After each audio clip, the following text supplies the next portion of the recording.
Welcome finally to another episode of the Storm Before the Calm podcast.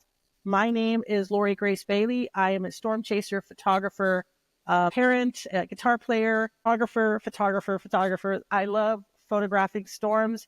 Today, I have a really cool guest, and it's been months in the making. I have Connor Stines. Connor, it's been forever that we finally were able to get this taken care of because you've got your studies. But welcome to the podcast, man. It's so great to have you. Thank you. It's good to be here. If you don't know who Connor is a 19-year-old sophomore at the University of Oklahoma and plans on getting a PhD in meteorology. Connor's the oldest sibling of 6 and has shared the majority of his life with his twin sister, Katie. Connor has seen around 11 tornadoes. Not jealous, but I am jealous. 11 tornadoes since moving to Oklahoma for college, seeing the beauty of the storms as well as the devastation that they bring. And that is something, Connor, that you and I know. That's kind of one of the reasons that we do want to kind of go through this. But not only that, though, your aspirations, man, you're at OU, for Pete's sake. That is just the coolest thing. Tell us a little bit about yourself, man. How did you get into wanting to chase tornadoes? And then we'll get into how the tornado ended up chasing you.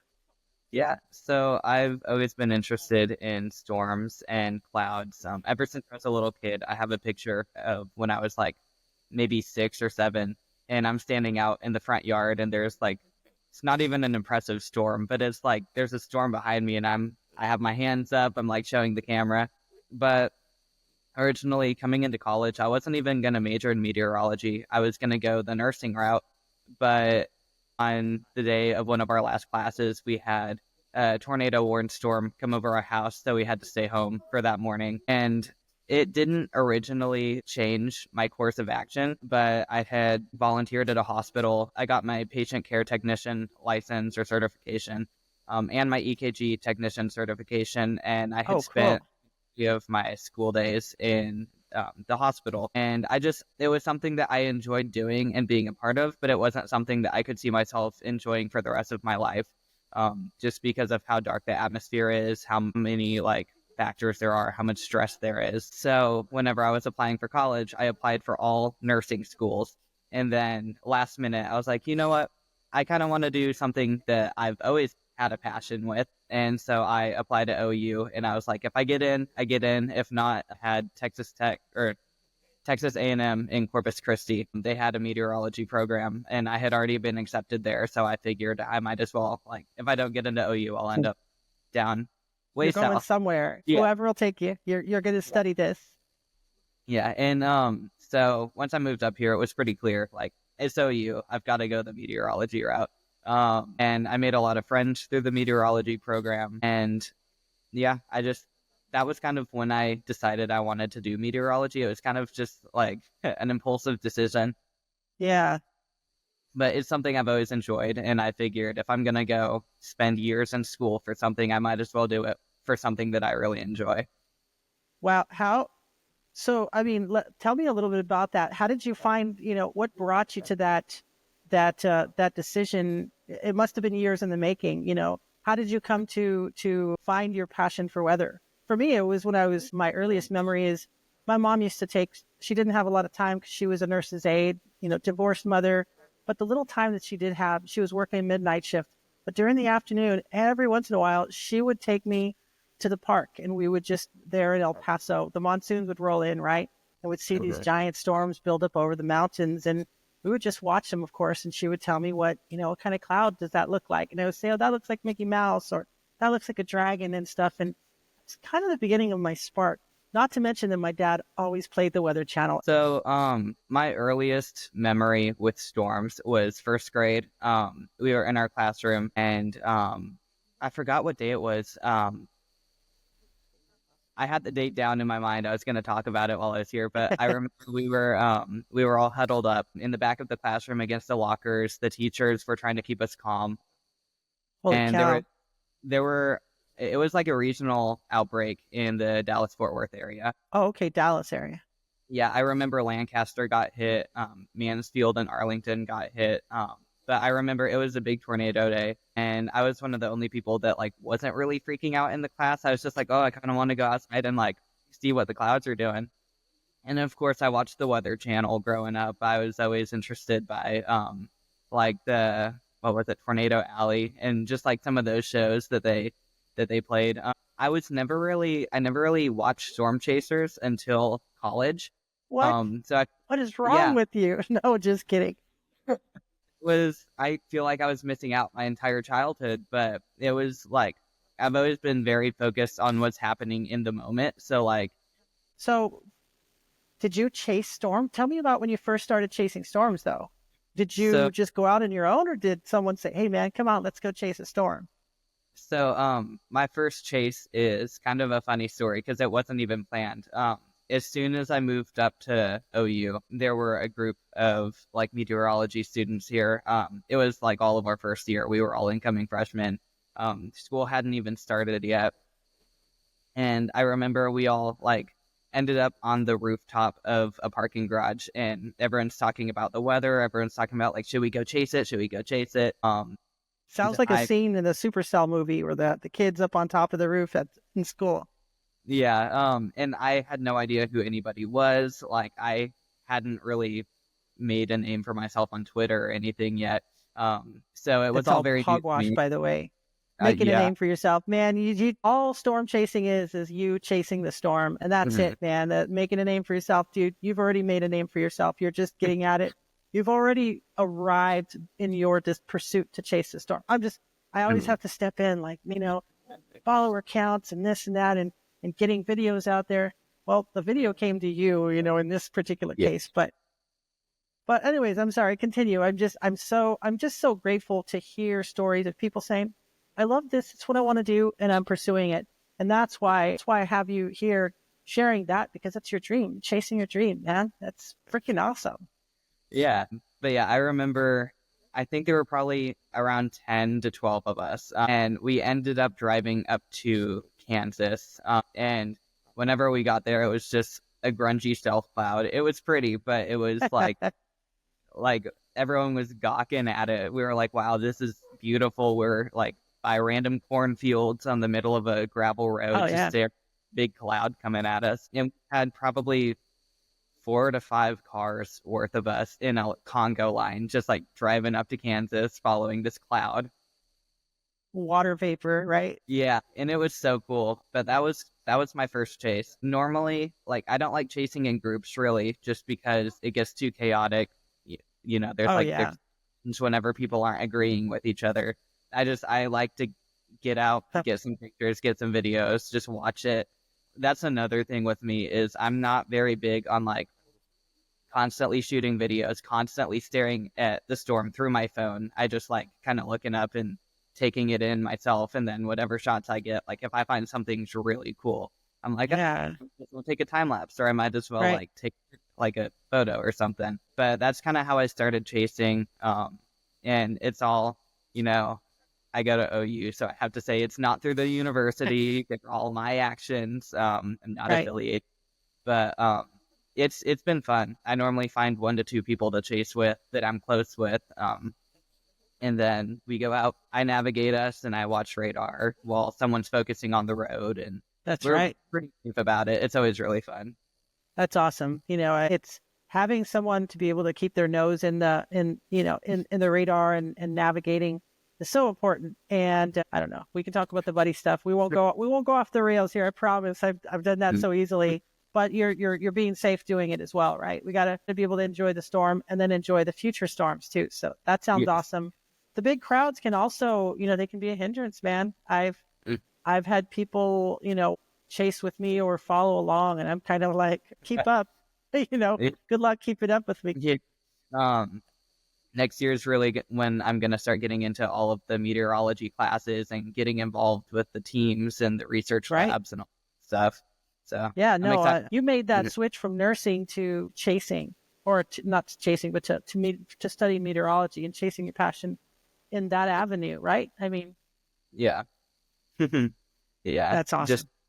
yeah. It's like for me, it's all about what I'm going to do when I grow up. I want to be happy. I want to be like, even if it doesn't pay great, like I don't mind. Like I have a lot of fun doing what I do. That's kind of how I found myself as a person, is by just exploring nature, finding what all I can like. just really Heck yeah. enjoy. And so I feel like it's definitely like chasing and being out in the field has given me a lot of personal growth.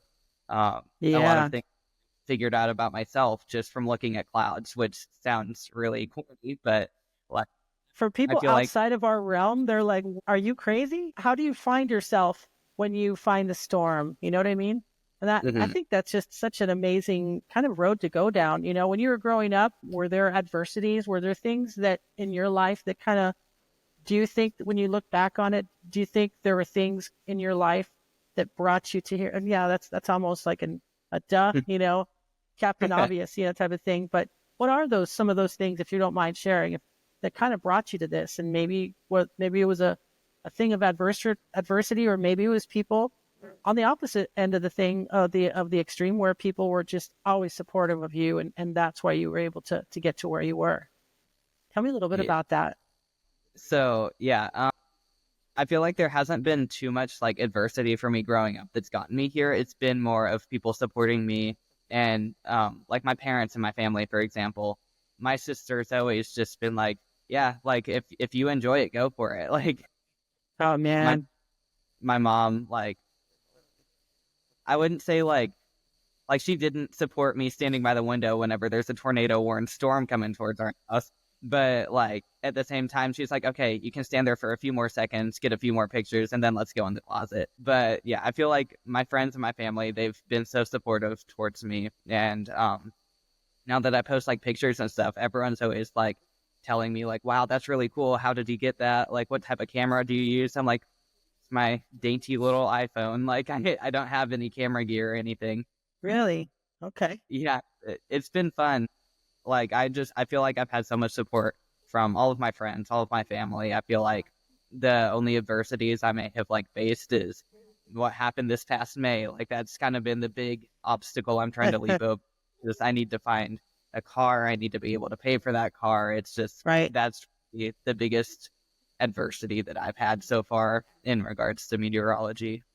I think that that's a great segue too, and into, you know, I want people to see this, and I know you've shared it out as well, and I know it's on YouTube, and the media were jumping on it too, like, Connor, can we use this, and all of that. Before we do that though, like you mentioned, by the way, um, that you just have your phone, man. You know, does it feel like a hindrance that you don't have extra gear? You know, as a photographer, you know, professional photographer, I get to have the gear with me and go, oh, I can use this also for storm chasing. This is great. You know what I mean? But Yeah.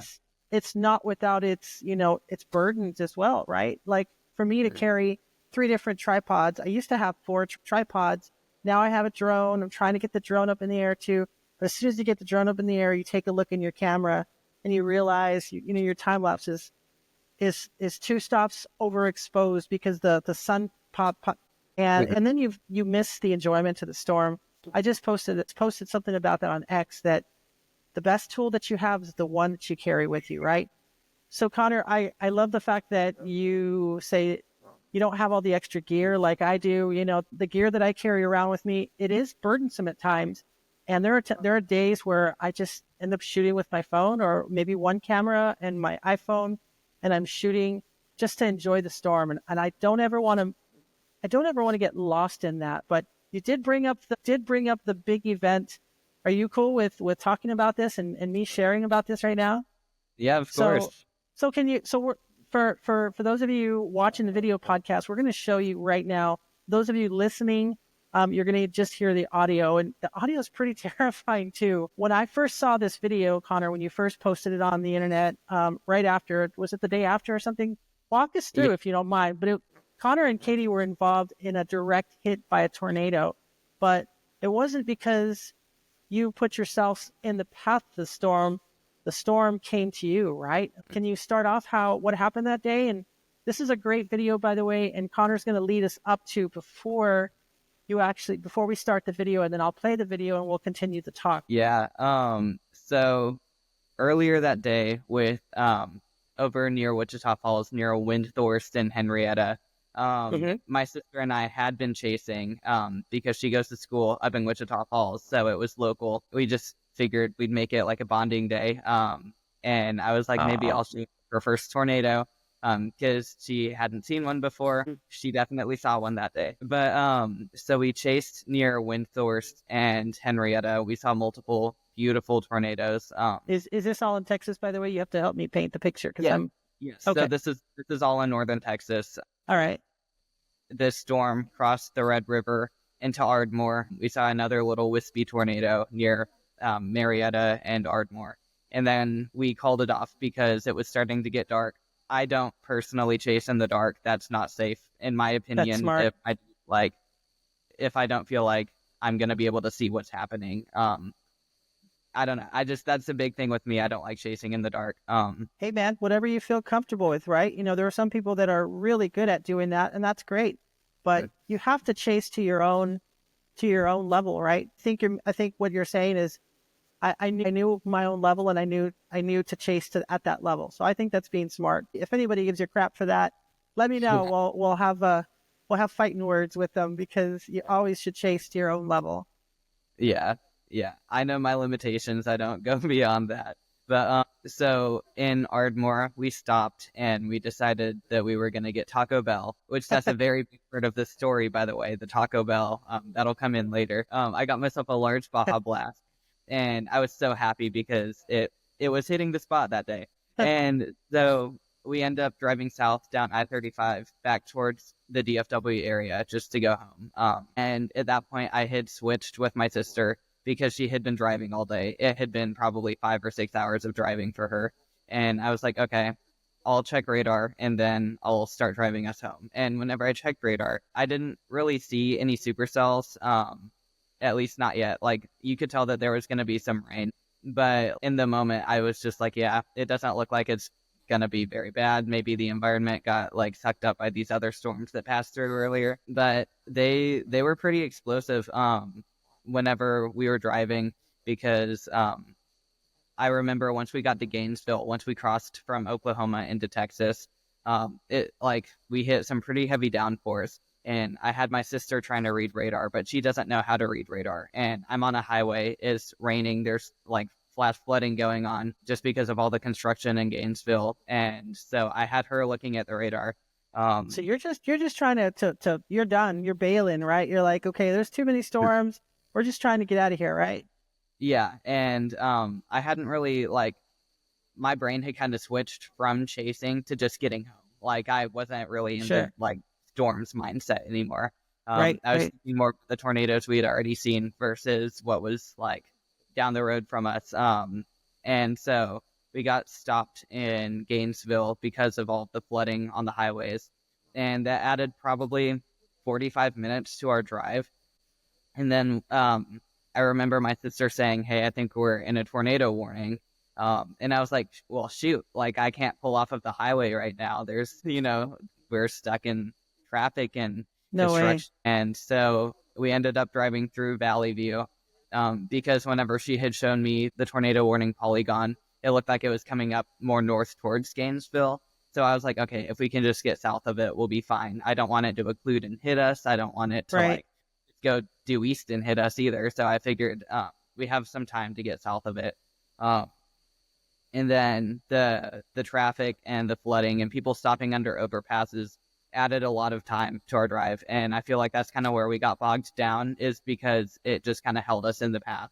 So I took the nearest exit I could find that had like the little sign that has like gas stations or whatever. I was like, I don't want to pull off and then be met with some random road. Like, I want to be able to find a structure. And so we pull over at the Shell gas station and we step out of the car and we start seeing these bright, like, teal power flashes just straight west of us. And I was like, that's not good. But I also didn't want to get back on the highway and keep trying to drive south because there were people stopping on the overpass. It was slick. I didn't Oh no.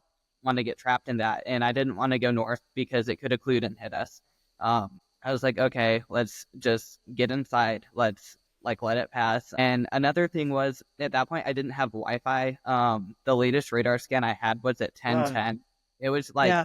it was just like a little dead zone, and at that point there had been like 20 minutes that had passed from the last radar scan and the time that I Oh was my trying gosh. to, and I was like, I'm not gonna risk not knowing what's happening and It's just driving dark, on that right? highway. Yeah, Yeah, it's dark, and so you're telling me that you have a 20-minute window on your radar scan, 20 minutes down, but you see power flashes across the street in the darkness. Hmm. And you already know that people are blocking the freaking highway. The highways are flooded.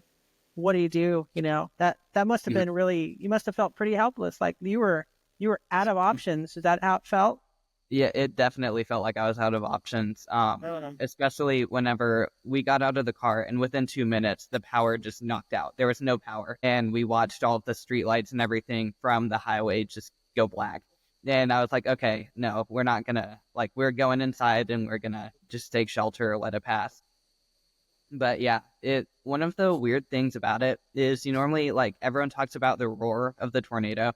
but with us like we felt the pressure growing in our ears, but we didn't really hear like the sound of it until it was practically on top of us. Like in the Really? video that we're gonna show, in the beginning, you can hear it and you can hear everything kind of banging around, but in the Yeah. moment, we didn't hear anything. Like it didn't sound like anything was happening just because of that pressure change. It was like No whenever kidding. it's so muffled before your ears pop, like it sounds like everything's underwater. That's what it sounded like until we got hit by the tornado, and at that point, it was like we couldn't hear anything. And when you got to the store, did you feel the pressure change on your ear already? Did you kind of Uh, realize like things are not good right now? We need to get inside. yeah. So we went inside as soon as the power went out, which was maybe a minute after like pulling over into the gas station. And then Uh-huh. we got inside, and probably within another minute is whenever the pressure started changing. And yeah, it was just at that point, it was like a pretty helpless feeling because I couldn't look at radar. I didn't know where it was. You couldn't see anything outside because there was barely any lightning associated with that storm. I think I got one picture of the tornado in like the minute that I stood outside, which that could be posted to my X page as well. Um, Okay, I'll have to pull in the that out. picture, there you can see, or at least what I think is a satellite vortice that's wrapping around the main circulation. So it looks like there's two of them down. Um, Wow.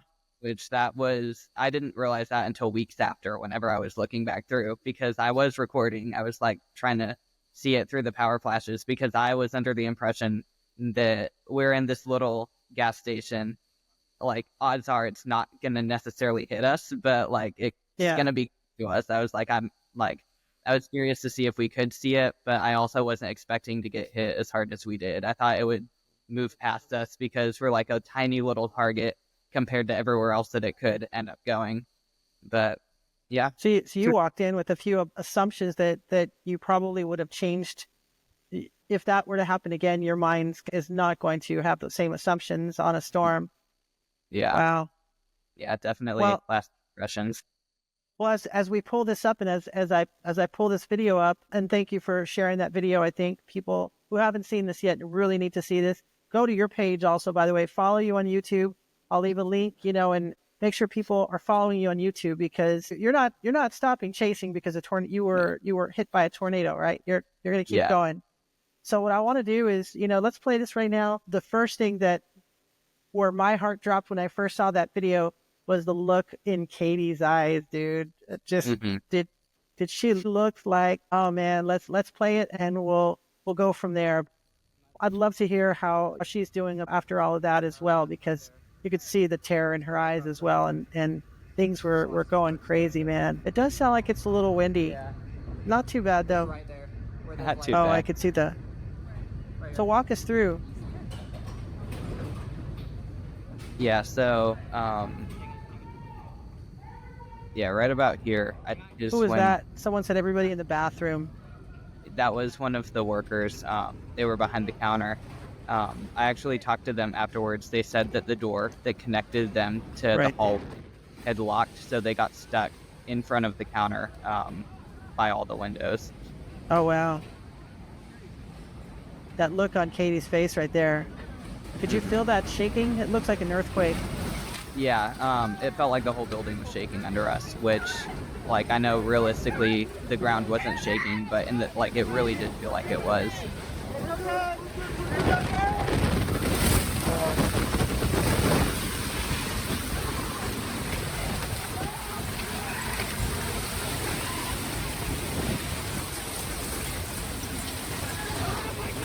Is that you?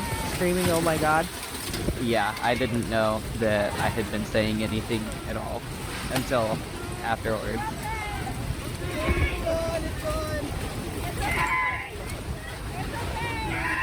Somebody else is screaming at the top of their lungs too. Hmm.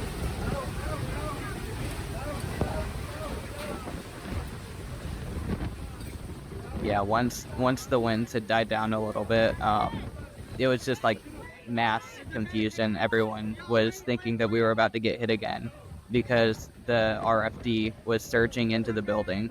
So it felt like we were getting hit with the second band of really strong wind. And there Dang. were people that thought that that was like the second, like they thought that we had been in the eye of the tornado and then the second side had hit us. Which if that They were the thought there case, was two tornadoes, basically. yeah, like I would have been Holy very cow. concerned at that point if that was really what was happening. But I kind of knew, like, okay, this is just wind going into the storm. Yeah. Well, it seems like it got bad, and then it was like, okay, there was like 4 seconds of like, oh, this isn't, yeah, okay, the windows went out, okay, this Mhm. isn't too bad, and then all hell breaks loose, and Yeah. you hear someone scream at the top of their lungs. I'm assuming that was you. Hmm.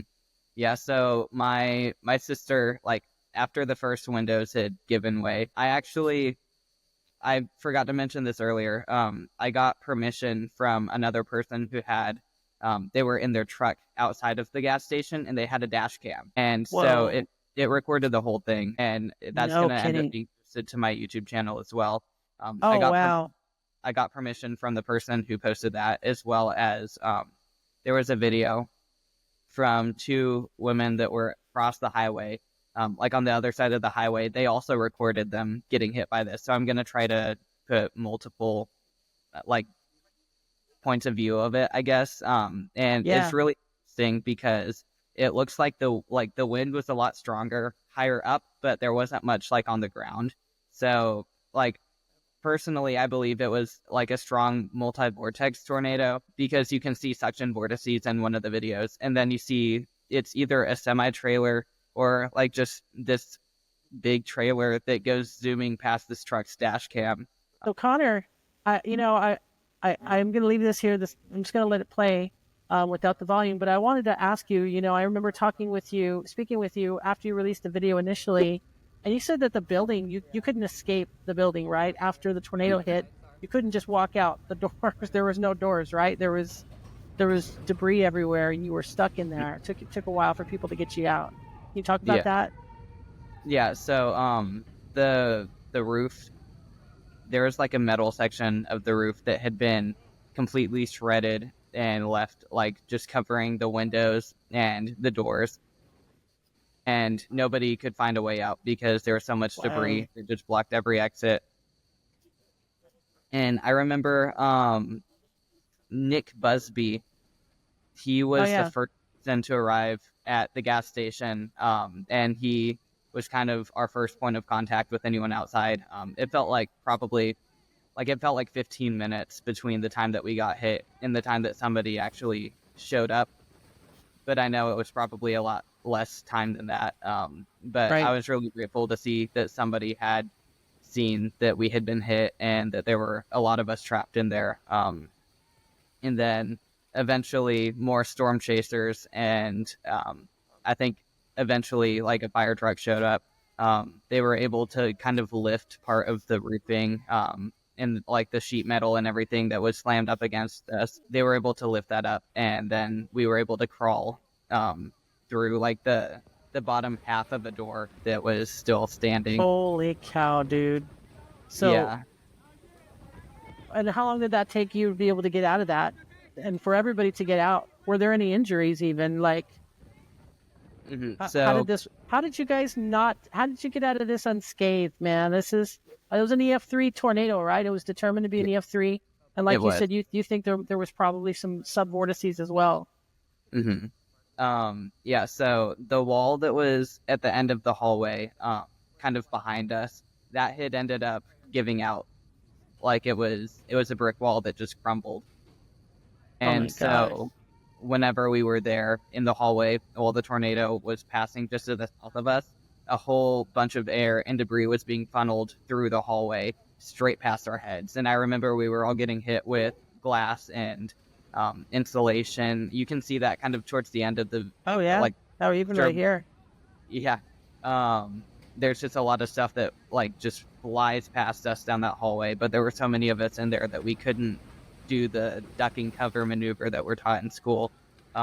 Just because there Is wouldn't that what have they been. teach you over there? We Yeah, don't get tornado warnings. School lessons here in Arizona. yeah, they tell us to get on our knees, put our head between our hands, and just get as low to the ground as we can. Uh, but we realistically couldn't do that. We had gotten kids and pets into the bathrooms, and then anyone who couldn't fit just lined up that hallway. But yeah, I mean, getting out took a while. It took probably close to 40 minutes. And my sister and I, we had kind of gone into search and rescue mode just because we were inside and we were both pretty level headed compared to everyone else Wow. expecting anything. No So kidding. we had ended up looking for, there was a 15-year-old who they could not find. They had no idea where he Oh had gone. no. And it was, I don't know if it was his mom or some guardian that was looking for him. And we honestly thought that he had been in the main section of the store and went through the window once we had gotten hit. So we were looking through all the debris. Um, I was looking through the debris with like one other person, while my sister was getting people out of the hallway towards, towards the firefighters and the people who were there to help us. But we were a couple of the last people that got out of the building just because we wanted to make sure that everyone else who like they hadn't really thought that they were going to get hit or they hadn't processed the fact that they could get hit. Um, there were so many people who were like in shock and like crying and shaking and everything. We just wanted to get Right. them out because were in a better mental condition than they would have been. But yeah, it took probably 40-45 minutes to get everyone out. Wow. I wanna ask you, Connor, like that's awesome that you were able to default into kind of a, okay, well, I need to help other people. In my experience with my other career, people either jump into that mode or they don't. You're either someone who's like, I've got to help whatever just happened. I need to be in a position to help at least, and at the very minimum, offer encouragement or support. Or others, there are many others who don't. And it sounds like you and Katie looked terrified in that video. How was she able to? Did you guys look at each other like, "Hey, we're okay, man. Like, let's go help out." What happened there? Because you stopped the recording there. Did you even Yeah. know that the tornado was going to hit? It was about to be that bad when you were recording? So I was originally only recording because I saw power flashes outside the window and I thought that it was going to go to the south of us. And I was like, okay, I'm not going to stand by the windows, but if it's going south of us, I want to at least like try to get a picture or a video or like a screen grab of this thing. Yeah. But at the time, whenever I had last seen it on radar, it looked like relatively small. It didn't look like it was going to be like a powerful tornado. Um, so it was kind of dumb on my end, but like it's happening so quick, you kind of like hindsight is 2020 at that point. But after we had been hit by it, Katie, she was bleeding a little bit on her neck, because she had gotten hit with a little piece of glass, um, Dang. or something small. It was just like a little scrape, but with the rain coming into the building, it looked worse than it was. Yeah. Um, we looked at each other. We're like, hey, we're okay. We both worked in the hospital for a little bit, so we both like Yeah. kind of seen like trauma response, how to deal with that. So that kind of kicked in, and we are like, okay, everybody stay That's away cool. from all the broken glass, kind of funnel this way towards the doors, just so that we can get everyone out of the hallway, out of the bathroom, see who all's hurt. Um, and I think that the worst thing that I saw was there was a lady who rolled her ankle trying to get out of the gas station, and that was the worst injury I saw. Um, I know that there were Thank little cuts, goodness. but uh, the bathrooms had protected pretty much everyone that was able to go in there. Wow.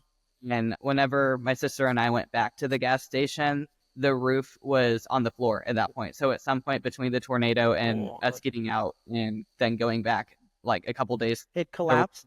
collapsed in the bathroom, which that would have been a much different situation because it was a lot of stone that and concrete that had come down. But that would have been bad. But I feel like we kind of had like some sort of guardian angel or something over that gas station because it That's could have been. wild. Oh man, just hearing the people screaming in terror. And it's not over, right? When the tornado's over, when you survive something like that, there's trauma. There's long-term trauma. There's mental trauma. I just want to know, what do you feel after all of that? Do you feel guilty, did you feel any guilt, as if like, man, I should have known better. I should have known better than to put myself, or because I know people online are also like, you're a storm chaser, you should know better, or you should have, everybody's willing to be that Monday morning quarterback, right? But, Hmm. how did you feel having to get through that all? Did you have any trauma or any emotional baggage that you still feel like you're carrying that to this day? Or were you able to finally let that go and go, okay, bad things happen, man. We weren't chasing the tornado and we got, we made the wrong choices in the chase. It was, you're trying to get away from all of that Hmm. and things happened. Yeah. I don't know. I feel like it's kind of a mix of both because once we had initially been hit, I looked at my sister afterwards and we were both crying at that point, Oh, which I'm not man. afraid to admit. Yeah. But it was more because I felt like I had allowed us to get into that situation by not like looking at radar. But at the same time, Mm. I didn't want to look at radar and put myself in an unsafe situation while it's raining and I'm going 60, 70 miles an hour down the highway. I definitely did feel guilty for getting us in that particular gas station. But at the same time, that was a decision that we both made together to take shelter there. So like as time passes, like as time moves on, I'm moving on. It's kind of I'm trying to Mm. wipe this clean. I'm Yeah. more interested in weather than I was before. It was definitely very eye opening. And I definitely do carry baggage with that. And I know we got storms in my You wouldn't be area. normal if you didn't. You wouldn't be Yeah. normal if you didn't. Just talk to anybody who's experienced getting hit by a tornado. I'm just thinking of Tanner, and I'm thinking of Marcus, and other storm chasers who have been through and made mistakes or whatever it was, and ended up getting hurt or getting really close to getting hurt. By it. And I've done some really crazy things in my life, and looking back at this, Connor, I'm just wondering, is there anything you would have done differently? The only things I would have really done differently is probably getting into the bathroom areas sooner. Mm. Like if we even ended up at the gas station at all, because like in the video, it looks like we were waiting way too long, and that was partly because like we didn't hear anything until the building started shaking. But I definitely would not have been so like eager to get a picture of it before we got hit. But at the same time, I feel like we also like I would have had my sister drive had I known that there were going to be Mm. south of us. That way I could navigate us away from it or just have us pull over and wait till it passes. Um, but But like, again, radar was not your friend, or yeah, cell service was not your friend at the time either. So you still might have been, stuck, stuck with very little options to begin with. yeah, but yeah, I don't know. Like, there's not much that I would change about what happened. I feel like we were kind of meant to be there because we were the only Hmm. two level-headed people after we had been Wow. hit. I feel like it would have been a lot more difficult getting everyone out, or a lot more stressful getting everyone out had we not been there. Uh, Yeah. but I also, this is where the Taco Bell comes into play because Yeah. Let's get to that. What's up with the Taco Bell? once I found my car, it had been thrown, and like I know Oh there's pictures no. on my page. It's like destroyed. There's no way I could Mm. salvage that thing. But my Taco Bell cup, my fresh Baja Blast, the cup was still in my cup holder, but the lid and the drink were gone. The tornado No. sucked it out, and I'm like, I paid good money for that large Baja Blast, so I would have gotten a small or a medium had I known that was going to happen. No way. So So sad. the tornado destroys your car, wrecks you guys inside this building with a bunch of people, and you're at the very end. You're like, "Hey, man, did you have to take my Baja Blast?" Yeah, and my taco. Like I had a taco I was saving Oh, too, and I was shit. upset. And I feel like that was kind of like when I started kind of like not going into shock, but I was like I wasn't thinking too clearly afterwards because I'm like, why is that the one thing that resonated with me once I found my car is like, man, I Yeah. should. But I don't know. That's wild. It's those little things, though, man. It's those nuances. I mean, you have to think about, what your brain's going through. Your neurons are firing big time. To your, there's a little bit of your own mind. You're going through a little bit of shock yourself, and you're trying to piece everything together. You're trying to take care of others, and it's amazing in those instances how almost tunnel vision precise you get when you're thinking about things, or how you can laser focus on something that has no relevance at all. You're like sitting there like, hey man, where's my Baja Blast? But your car's destroyed, dude, and you're like, yeah, well, my Baja Blast. So I really think that what you need to do is in your future chasing endeavors, dude, you got to get a Baja Blast every time Like, you bag a tornado, dude, to celebrate. yeah, man, I should do that. I just got to get a car first. I've been working 2 jobs just trying to save Dude, for it. But with college, that like I feel like I haven't made much of a dent in it. But I don't know. We'll see what happens. We'll see where the road takes me. But that's kind of the big obstacle I'm facing now is like how to get home for Christmas with my family. Like I have to see what trains come from like Norman to Dallas, which I know that there is a train, so I'm not like too hmm concerned about it. But at the same time, I would like to drive myself. yeah. It's just those little things. Like I'm not going to be able to chase on my own or anything until I'm able to afford a car. Um, Oh and man. I don't know, it's those little things that you take for granted. Like having a car is a lot more important than I had like made it out to be. I was just like, oh, I hmm have a car, I'm able to go chase. And I was always concerned, like, you know, it's not the greatest car, like it's kind of trashed on the inside, but I don't know. I feel like I'm going on a tangent, but like it's those little No, things no, for it's granted is tough. It's look. tough, and especially, yeah, man. It's really, we don't even talk about that like we should, right? The cost of chasing. My Mhm, goodness, man. We are privileged people who can get out there, and I'm privileged, to be able to, over the years, to add different, pieces, add different cameras and other things. And in the end, it's so easy to lose sight of the beauty of why you started to chase. And mhm. I have a feeling with you, this is probably further sealed your passion. Like you're not getting away from chasing. This didn't stop you from wanting to chase. In fact, does this make you want to chase even more in the future? Oh yeah. Yeah, it's like I don't know, it was really eye-opening to see because like whenever you're chasing, you normally look at a tornado and you're like, wow, that's beautiful. And then like if you see that someone got hit, you go and you help them. But like in the moment, that's not what most people who are chasing are thinking. They're just like, wow, look at Right. this truck.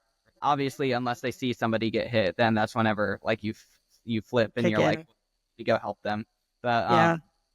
it's definitely like it was eye opening to go, to like 3 hours apart from being like, wow, this is a gorgeous tornado to, oh my gosh, like this and like these, what, like 60 to 80 people that are in this gas station, like our lives are like completely changed now. Like, I don't, I don't think many people were able to Mm. go their cars or anything. Like we had to be bussed up to, I think, Holy. Gainesville. And from there, some people slept at like a church. Some people slept in like a school gymnasium or something until they were able to find Oh someone to get. man.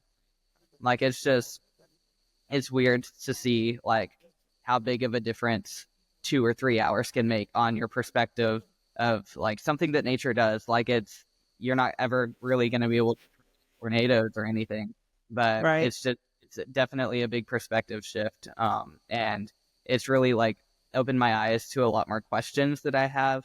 Like with the tornado in Valley View, it's like why was the wind so horizontal in comparison to like Andover 2022 or whatever year it was, where the winds were almost like straight vertical, like these like Right. little streaks or whatever they're called, those big suction vortices where winds go straight up.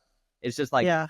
I have a lot more questions now, and I'm like, well, that'll be fun to kind of learn about as my schooling progresses, and as like I can maybe do my own research about it. And you might be able to contribute to the science, and Yeah, helping us better understand those. I think I remember seeing that there were fatalities from the Valley mhm, View tornado. yeah, There was I think it was a Hispanic man and left behind a family and a daughter, I think. If I'm correct, I don't know if that's right, but I know that there were fatalities Yeah. in that tornado. That's hmm so it There was were really tragic. Yeah, there were seven fatalities. I think four of them were Um, kids, and they were all from the mobile home community that was just to the west of the gas station, like just across the highway. where you Um, saw the power flashes and all that. yeah. And the picture that I ended up getting of that tornado, it was the same, like it was taken within the same minute that it ended up going over those mobile homes. Oh man. Well, afterwards, they had found mobile home frames, that were like in the same fields as the gas station was. Like they had found it like just like in front of the gas station. I think there was a mobile home frame, and then like you could tell that there were like pieces of mobile home walls and stuff that had just been thrown. So it was sad to hear about that. Because I Yeah. remember talking with I don't know if it Wow. was a sheriff or just an officer that was on the scene, but I was asking him if anyone else had been hurt, and he said that there were a couple reports of fatalities just across the highway, and Oh that was man. difficult to hear at that time because, like, I'm over here happy that we're all okay, happy that we're all alive, and then we're hearing of other people that weren't so fortunate, um, and then it turns out four of them were children, and that just broke my Um, heart for the fact. Um, so yeah, there's definitely like a lot of mental tolls that things like that take because that so far sure. is the biggest tornado that I'm aware of in the US this year. Um, and I hate that it was like, obviously you hate whenever there's fatalities, but I hate that it ripped apart so many families like that Right. because we're we're thinking about, oh, like we lost our cars, we lost whatever was in our cars, but some of these people lost their homes and their family members, and it's like absolutely like blown way out of like it's such a proportional difference than what we lost and what we're celebrating. So it's a big change, like Yeah. perspective to think about that. You know, no, that's absolutely necessary to understand the gravity. I think every single person who decides to chase supercells, and chase violent storms and chase extreme weather, I really think that we shouldn't become so jaded and numb to the fact that storms are magnificent, beautiful, and powerful, but they're also destructive. And unfortunately, it takes having to witness that for many people to understand that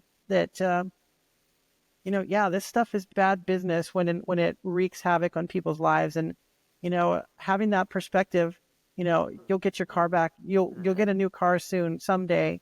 But those people, I think all we can do is keep them in our prayers and support them as much as possible. The other thing I was going to ask you is, do you, in addition to the person you said that recorded the dash cam, is there anybody else from that gas station that you're still in contact with or that you've spoken with since? Um, not I haven't spoken with anyone from the gas station. I did end up I had a brief little like exchange with the manager of the gas station Oh. was at home. It's in the comment section of the YouTube video. I But saw that. she ended up, I think she had like, I don't know, like broken ribs and a punctured lung or something like that. Right, And right. she had been shielding her baby whenever her house was hit. And I think the baby ended up being okay, but she had like a punctured lung and broken ribs. So I'm really glad that she ended up being okay. But she's the only person I've really talked to since. And Wow. um, I remember one of the gas station employees had said that they had like been on the phone with her, like trying to talk about like where we need to go in the store Yeah. beforehand. If they heard her get hit by Wow. right before we got hit by it. So that was probably a very scary phone call to be having with your boss. So she's telling them where to go. Hey, get to the bathrooms. Meanwhile, she's having to duck and cover for with her own baby. Hey, hmm Yeah. holy So cow, man. I'm very Dude. grateful that they got us to the bathrooms because we had been Yeah. standing by the freezer, which is why we were Mhm. on that side of the store in the beginning. It's like I know without context, it looks like we're just standing by the windows, but Hey, the dummy, cooler get was away right from the there. windows. Yeah, Yeah, like the cooler was right there, but it was like it wasn't open, it was locked, and so it was kind of that moment like we're about to get hit by this thing, like we feel it coming right for us, and like we oh can't get to man, the cooler where we're like traditionally taught to get to. yeah, Especially after the Joplin video, most people are like, you need to get to the cooler. Like that's the only place you'll be safe. Um, right, but I'm glad that we were safe in the bathrooms as well. Like if it had been any stronger of a tornado or any more of a direct impact than it was, right. then I genuinely don't think that we would have made it out how we did. Well, you did, and you were able to tell the story, and maybe there's something in the story that other people can listen to and learn from. I'm perplexed by how crazy things get in the midst of just wind. It's just wind. It's just water, right? Yet those things are killers, when you increase those speeds and you increase water flow. Here in Arizona, monsoon, storms kick in and we have these giant sky island mountains. And when the rain washes off that, it creates these massive floods, these flash floods. And what's one of the biggest killers next to heat. Of course, heat related deaths in Arizona kind of goes hand in hand with each other, but people don't realize that there are a lot of people who die in Arizona from flooding. And I think it's so important to just get in there and keep in mind what the dangers are. And telling the story like this is so important also because there's a personal aspect to it, and you're just trying to enjoy the storms, and you got caught getting with your sister trying to get away from the dang thing, and I don't think there's any shame in that. There's no guilt in that. But at the same time, I think if there's anybody, I don't know if you're like me, if there's anybody that's more of a critic about your own actions, it's going to be you. You're probably thinking, you probably thought through, what could I have done better than all that stuff. So don't listen to haters. I'm just so glad that you're continuing in your education and your pursuits. Man, I hope you can get that car. I do hope that you're on the road to getting another car because it does suck that the tornado took your car and your Baja Blast. That kind of sucks.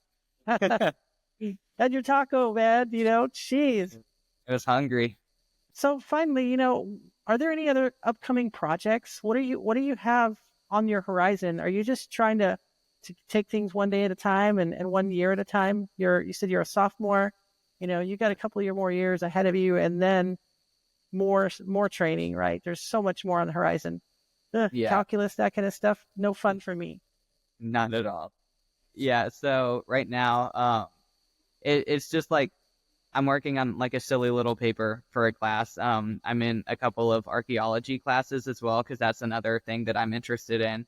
Cool. But now I'm starting to work on a paper about tornadoes and water spouts in ancient Rome and how that kind of shifted their like outlooks on life from like mythology and gods and divine intervention to more of a system of education about like why people shouldn't be scared of storms because I found a book by Aristotle from 350 BCE where he talked about like what's happening in these like weather phenomena that like that was the first time that it had not been explained away but like Zeus is doing this, Poseidon's doing Yeah, this. The first real step towards like educating people on these like scientific things that happen. So I don't know. It's just a little loophole that I've gone down that I'm excited to write that's about cool. for this class. That's Yeah. different. That's different. And then yeah, it's different than what a lot of like meteorologists do. It's like people really focus on the future and how to protect people in the future. But like I've always had um, a big calling for like looking at the past as well. So I think it's interesting to see how people used to look at weather phenomenon.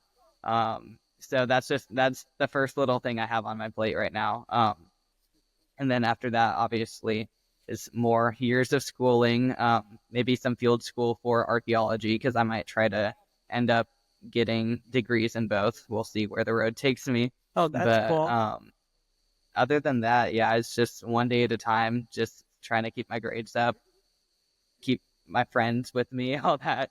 Wanted to ask you though, you know, um, do you have a favorite location to chase? Please don't tell me it's Valley View. Yeah, no. Where do you love to chase, man? So I personally, this is very biased because I've only had like a few really successful chases in my life. But the Duke Eldorado Olustee area, over near Altus, Oklahoma, Okay.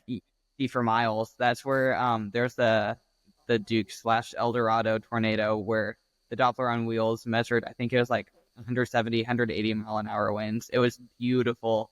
But that was a really pretty landscape to be chasing in. And also, like the Oklahoma Panhandle is so Mm-hmm. flat. I would love to see like just beautifully sculpted supercells roll through there. Right. I would too. Last time I was in Oklahoma, for Pete's sake, man, I got to finally hug Reed.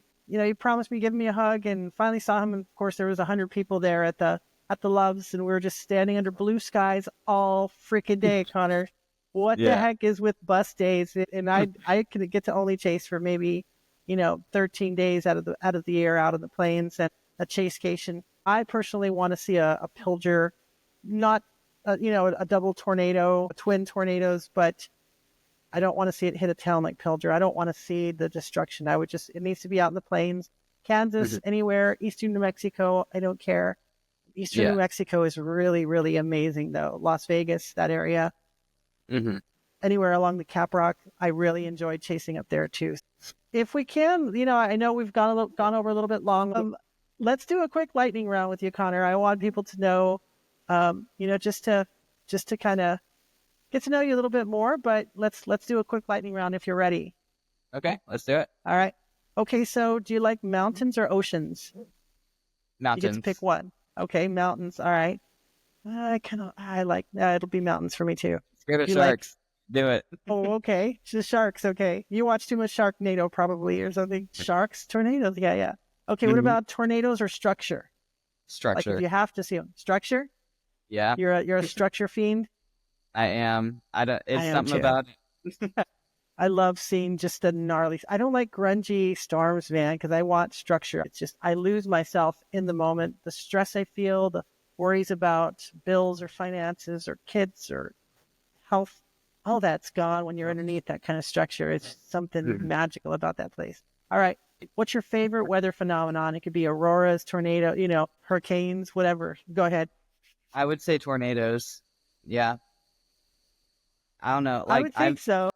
I've had a couple of good aurora days up here too. Like there was May 10th of last year.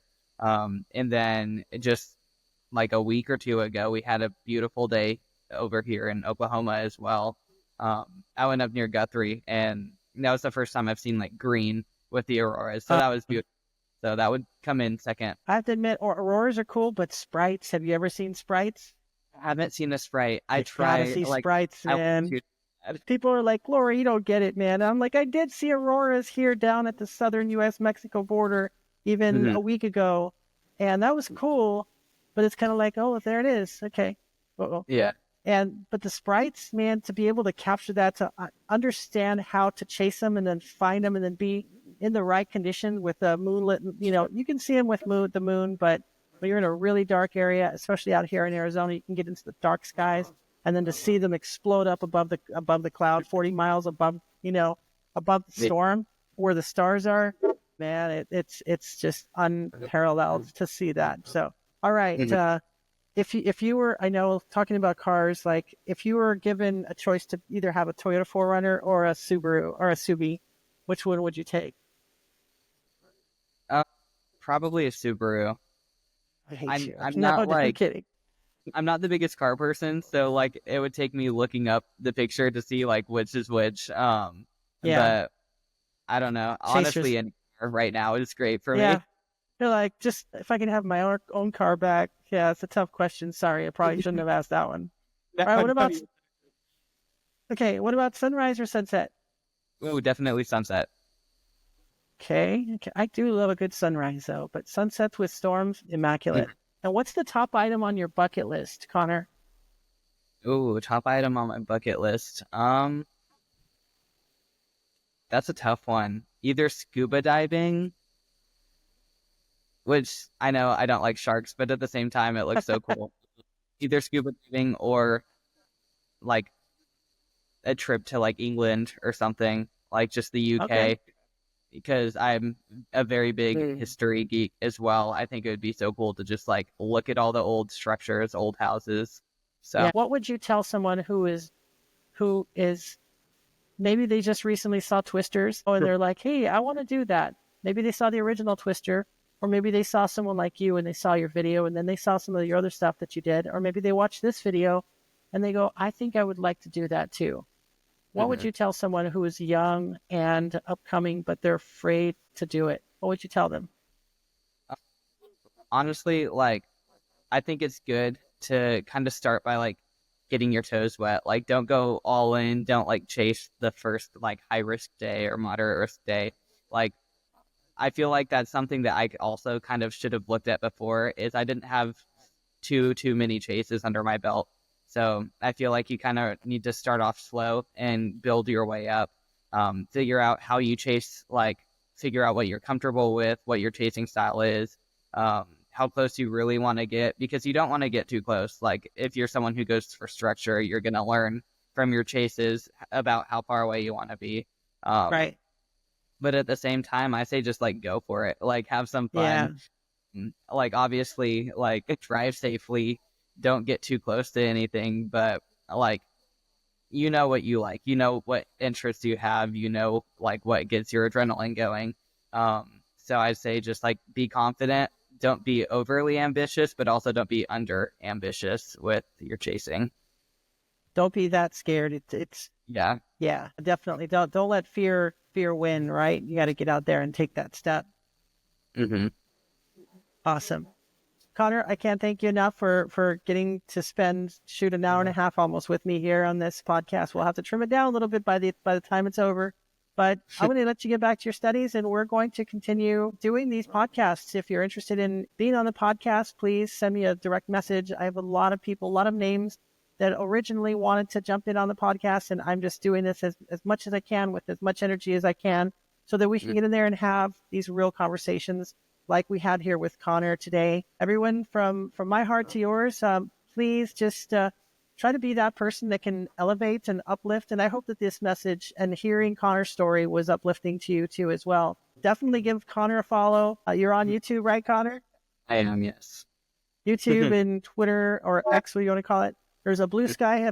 Oh, you did jump on Blue Sky as well. And so I will leave all those links here and at the end, and I will leave them in the text of the podcast as well. So if you want to find out where to find Connor and watch that video and his upcoming release of that dash cam video, I can't wait to see that too. I'm going to leave those links there. I hope to see you on the next episode of the Storm Before the Calm podcast. Thank you, everyone. Have a good evening. Connors, thank you so much. Thank you so much.